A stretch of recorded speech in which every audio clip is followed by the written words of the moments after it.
Hello. This week we're going to be looking at the technology side of the online writing classroom and considering the different learning management systems available to us, as well as the online tools that best fit our framework for teaching comp, which is what we talked about last week. Okay. Scott Warnock's advice about evaluating and integrating technology aligns with his focus on migrating what we do on site into the online forum. But since we're a group of lit and rhetoric and composition people, I think we can also approach this consideration and evaluation of learning tools in the same way we consider and evaluate mediums.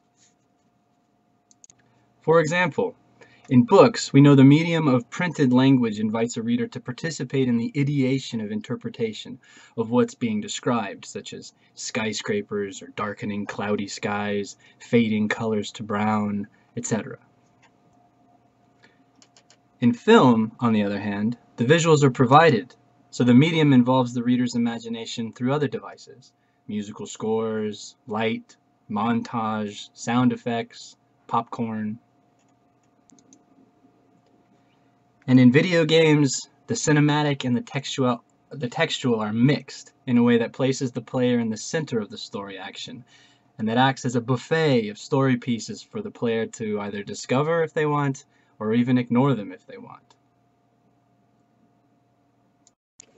The idea here is that across mediums, readers and writers experience and realize compelling trade-offs, certain opportunities in certain mediums, limitations in others, that allow stories or arguments to be told and experienced differently. Not one particular medium is intrinsically the best. Rather, certain mediums are better suited for certain lit or ret situations. This week we're exploring the trade-off across learning management systems like Blackboard, Moodle, and Canvas, and considering how certain tools affect our students' learning experience.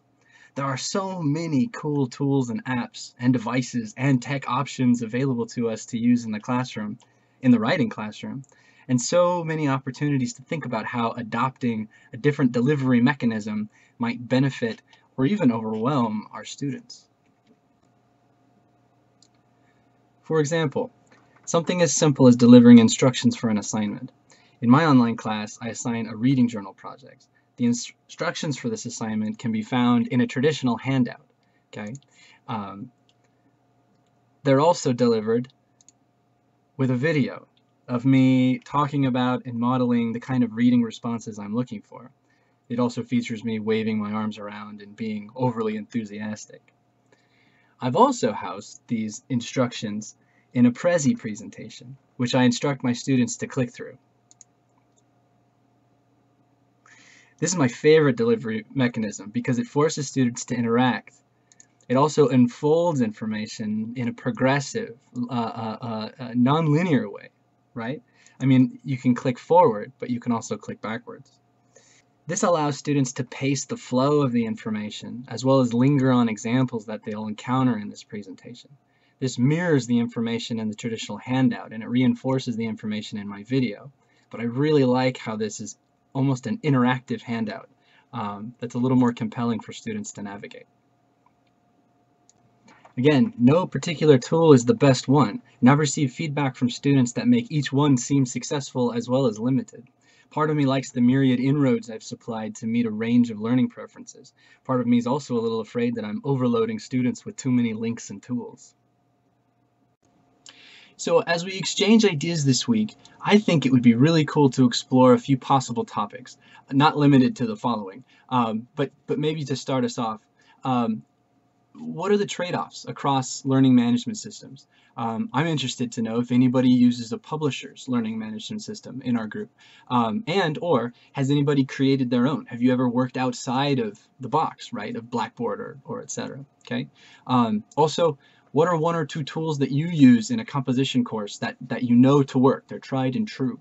And finally, and I think this one's interesting, do you have a wisdom, right? A rule of thumb that you use to keep you on track, to know when to integrate a tool into your course, to know if you have too many tools at once,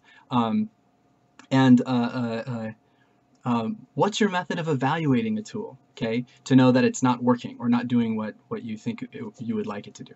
Okay? I'm really looking forward to our interesting discussion to come.